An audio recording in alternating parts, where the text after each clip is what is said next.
মহাবিশ্বের শব্দহীন বোমা হলো এমন এক রহস্য যা শুনলে মাথা ঘুরে যাবে। কারণ মহাশূন্যে শব্দ চলাচলই করে না, সেখানে বাতাস নেই, আর বাতাস ছাড়া কোনো শব্দই ছড়াতে পারে না।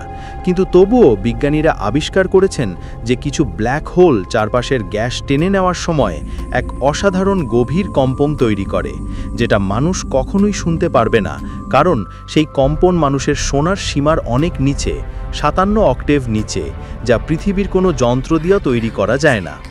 ভাবতো, যেখানে আলো পর্যন্ত পালাতে পারে না, সেখানে শব্দ কেমন ভয়ঙ্কর হতে পারে। এই অদৃশ্য গর্জনই বিজ্ঞানীদের কাছে মহাবিশ্বের শব্দহীন বোমা নামে পরিচিত, কারণ এটি মহাকাশের নীরবতার মাঝেও ভয়ঙ্কর এক গভীর শক্তির উপস্থিতি জানান দেয়।